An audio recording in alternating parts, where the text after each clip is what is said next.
praises, honor, glory be unto Yahweh, Ba'ashem Yahweh Shah. Salutations to the Akim that's called it to the truth. Peace and safety to the beloved of the house of Israel scattered across the four corners of the earth.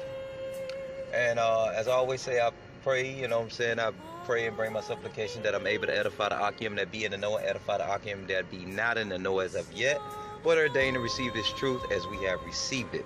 So on and so forth, and let's continue. And this is Jeremiah 28:8.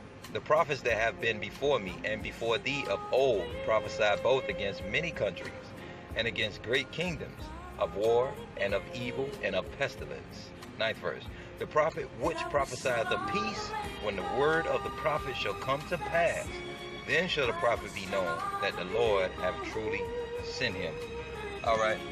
This is when the time we was in the captivity of Babylon. We, meaning Israelites. And he was talking to the other prophet Hananiah, because Hananiah was saying they should receive peace. Jeremiah was the true prophet that had the prophecy from the Most High Yahweh, Ba'ashem Yahweh Shah.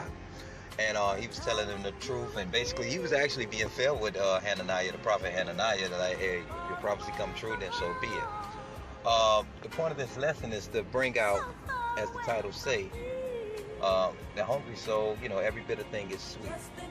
So basically that kind of kills Martin Luther King, him being a prophet, because he supposedly prophesied about peace and equality, and to this day there is no equality in the earth. So he would be considered a false prophet. Let's continue on. And it says that prophets who prophesy about peace. Well, let me put my bid in and basically exchange my talents that Yahweh gave me. You know, I want to go to the next scripture I have at the ready.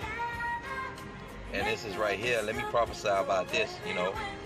Let me prophesy about this, and just to show you that every bitter thing is sweet. And this may be bitter to some, but it's sweet to us, because the going down of this kingdom is the rising up of Israel. And the reason Isaiah 48:14, all ye assemble yourselves and hear, which among them have declared these things. The Lord hath loved him. He will do his pleasure on Babylon, and his arm shall be on what they call the United States. And his arm going to be on the Chaldeans, which is Esau, the house of Edom, which they hide today behind the color white, and which they hide behind the word Caucasian, so on and so forth, right? So basically, the Lord loved those who prophesied the destruction and the downfall of the wicked, which is Esau, all right? So this is coming. This place will be destroyed, all right? This is coming. And the Lord loved those who prophesy as accordingly to what is going to transpire, all right? In other words, to receive the kingdom, I don't want to outrun my foot, so to speak, but in other words, to receive the kingdom, you're going to have to go through something. Hey, I give you enough knowledge. To receive your paycheck, you got to go work. And shit, I don't find no pleasure in work. Maybe some do. But when you get the paycheck, you have a little relief, because you are able to pay your bills. You are able to provide sustenance for your flesh. All right? But you got to go through that work. So the same thing with receiving the kingdom. Let's go to the next scripture I have at the ready. And this is in the Apocrypha, Ecclesiasticus, the 24th chapter. Wisdom shall praise herself and shall glory in the midst of her people. I brought this out to give you context of what we're speaking about. The whole chapter talks about wisdom. So now, one more again, Ecclesiasticus, 24th chapter in the first verse. Wisdom shall praise herself and shall glory in the midst of her people. Let's stay in the same chapter, the 24th chapter of Ecclesiasticus, and let's jump to the 20th verse for the fact of the topic of conversation. Every bit of thing is sweet. It says in the 20th verse of Ecclesiasticus, the 24th chapter, for my memorial is sweeter than honey. The first verse is talking about wisdom. And mine inheritance than the honeycomb. So we know wisdom is sweet right here by the 20th verse. The 21st verse says, they that eat me shall yet be hungry, and they that drink me shall yet be thirsty. Why would you be thirsty? Why would you be hungry? Though you have tasted, though you have eaten and consumed wisdom, though you have consumed wisdom by drink, why would you yet still be hungry? Because you want more wisdom. You're looking for an increase. You're diligent in the truth. All right. Let's go ahead and let's get another precept to back that up. Let's get another precept. All right, to back up what is wisdom? And I'm going to stay in Apocrypha. I was going to go to another Bible app, but I'm going to stay in Apocrypha since I already have it ready. And this is Proverbs 27:7. And it reads, the full soul loatheth in the honeycomb, but to the hungry soul every bitter thing is sweet. We just heard in Apocrypha, we in Apocrypha, but we just heard in Sirach, which is Ecclesiasticus, the 24th chapter, they shall eat wisdom, or they shall consume wisdom, and yet be hungry. And right here in Proverbs 27:7, it says, the full soul loatheth in the honeycomb. That means he cast it behind him. You know what I'm saying? He despises a honeycomb. You know what I'm saying? And his words is sweet as honey. The words of the scriptures are sweet as honey. So he despises it. But to the hungry soul, every bitter thing is sweet. And the full soul, that's talk about brothers who feel like they have enough, or, they don't have to go further. They have all they need, or they assume they already elected, they already made it to the kingdom. But we serve him in fear and trembling, in which every day we are to pray, and we are to give homage, and we are to bring supplication unto Yahweh Ba'Shem Yahweh Shah. And with every day we walk properly in the laws and the oracles that he gave us to the best of our ability. Alright? So when we look at Proverbs 27:7, it's talk about that full soul. They despise a honeycomb. That's what loatheth means. But the hungry soul, every bitter thing is sweet. Every bitter thing is sweet. And let's find out what is the bitterness of the scriptures. Because receiving the kingdom and royalty, so to speak, and dominion and rulership, hey, that's beautiful. That sounds so sweet. It is sweeter than honey to know that we would be back on top, all under the ordinance of Yahweh Ba'Shem Yahweh Shah, Wahamashiach Yahweh Shah. But let's get that bitterness. Let's go to the bitterness of the scriptures. And the bitterness of the scriptures would be this. I'm going to get right to the point, and this is Revelation, the 10th chapter. Now I'm going to get right to the point. And the 8th verse. And the voice which I heard, this is John receiving the prophecy from the angel. And there's Revelation 10 and 8. And the voice which I heard from heaven spake unto me again and said, go and take the little book, which is open in the hand of the angel which standeth upon the sea and upon the earth. 9th verse. And I went unto the angel and said unto him, give me the little book. And he said unto me, take it and eat it up.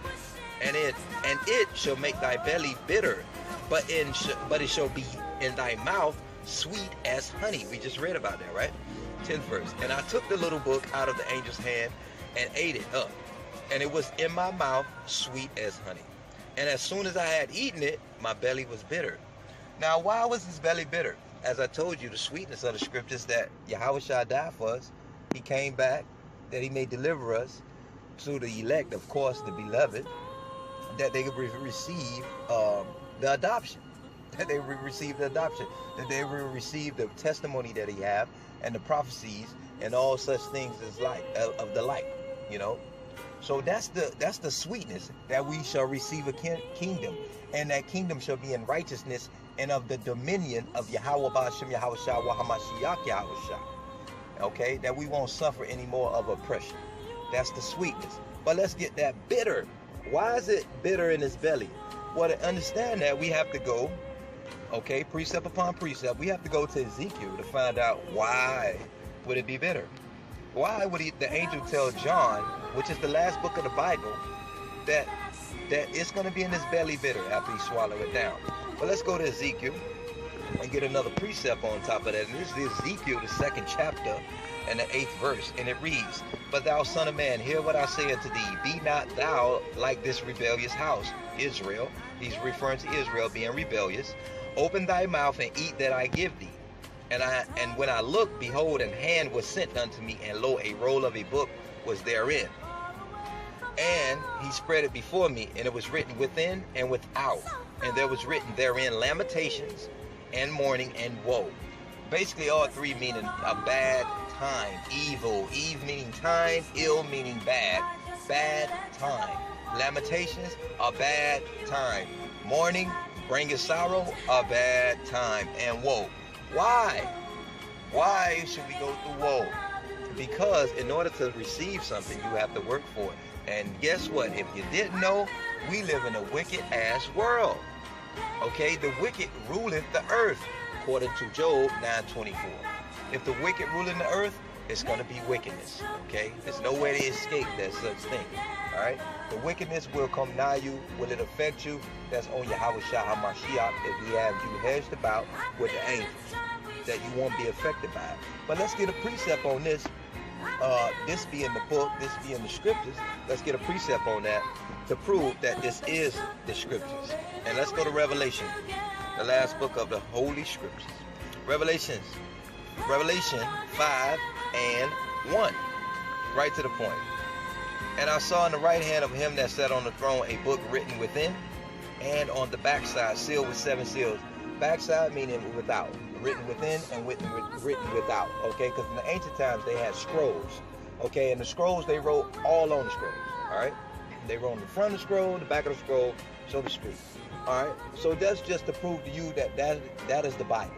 That is the holy words of Yahweh, Ba'ashem, Yahweh Shah, Mashiach, Yahweh Shah. That was written by holy men who were moved of the Holy Spirit. Not natural men, not earthly men, not normal, common, everyday men. All right? Let's go. Let's hear what Paul has to say about us receiving the kingdom. You know, if you've chosen to receive the kingdom on the first go round, if you are entering the kingdom, or if you're born into the kingdom, the Most High knoweth. You know what I'm saying? No man knoweth whether you would enter into the kingdom or be born into the kingdom. You know? So let's go right here. Salah.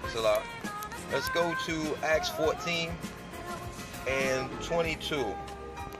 And it reads right to the point. This is Paul speaking. Confirming the souls of the disciples and exhorting them to continue in the faith, and that we must through much tribulation enter into the kingdom of the power. Through much tribulation.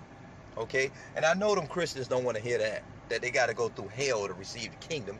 That's why they love the smooth words. You know, it reminds me of that scene in the Matrix. If you ever seen the Matrix, where the guy say, "Hey, I know you're gonna put my body back in the Matrix, and the stake not real."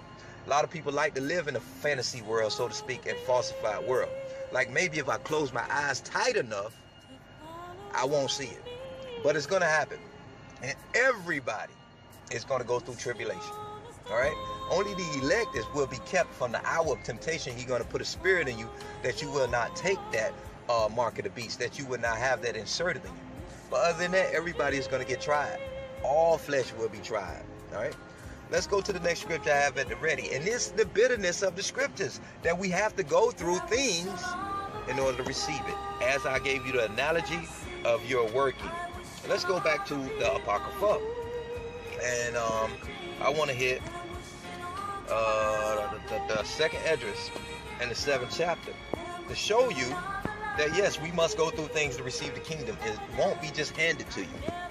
And this is 2nd Esdras 7 and 6. There is also another thing. A city is builded and set upon a broad field and is full of all good things. The entrance thereof is narrow and set in a dangerous place to fall, like as if there were a fire on the right hand and on the left a deep water, and one only path between them both, even between the fire and the water, so small that there could but one man go there at once. All right. If this city now were given unto a man for an inheritance, if he never shall pass the danger set before it, how shall he receive this inheritance? And I said, this is Esdras speaking to the angel, and I said, it is so, Lord. Then said he unto me, even so also is Israel's portion. So we got to go through danger, as we said in Acts, the 14th chapter. Paul said through much tribulation. All right, through much tribulation. Okay. Every bitter thing is sweet. All right, to the hungry. And we read in the Apocrypha, the 24th chapter of Ecclesiasticus, if they have wisdom, if they consume wisdom, yet they will be hungry even the more. Those that be of Yahweh Shah, because they're going to want to increase. They're going to want to know all they can know. And before I leave and close it out, I got one more scripture. And I'm going to close it out with this. And this scripture here is a parable by Yahweh Shah, Yahweh Mashiach, Yahweh Shah, right? And it's John, St. John 16 and the 21st verse, right? And it reads, a woman, when she is in travail, have sorrow. That woman is Jeremiah 6th chapter 2nd verse. sorrow, a woman, when she is in travail, have sorrow, because her hour is come. But as soon as she is delivered of the child, she remembereth no more the anguish for joy that a man is born into the world. All right? And this is symbolic of Israel, because Jeremiah, the 6th chapter and the 2nd verse, I believe, tells you that Israel is like unto a comely virgin, like unto a woman that's a comely virgin. Paraphrasing, don't hold me to it. All right? So basically it's talking about the cycle of childbirth. When a woman is having children, she is going through heartache and pain. She is having morning sickness, okay? And as the birth begins to draw nigh, she gets labor pains quickly, and less time in between those pains. But when the child is born, it's all joy and happiness. And that's what we are looking and hoping for. Those that be in Yahweh Shah HaMashiach and who believe, we are waiting and we are hoping that we are delivered, as this parable shows. I want to hope, and I hope that this was edifying, that unto the righteous, well, I won't say unto the righteous, I say unto the wise, that every bitter thing is sweet. In other words, eat the whole roll. Consume all knowledge and all wisdom that Yahweh Shah HaMashiach give you. Be not afraid, be not in fear of those things that are to come, to learn of those things, to learn of the wrath and an indignation that is to be brought upon this place by Yahweh Ba'ashem Yahweh Shah. Know all you can know about your heritage. And that, when I say your heritage, meaning your Heavenly Father, Yahweh Ba'ashem Yahweh Shah, Wahamashiach Yahweh Shah, and what they have to say for the future events that are to come upon this earth. Know all you can know, and eat all, the sweet with the bitter. Shalom.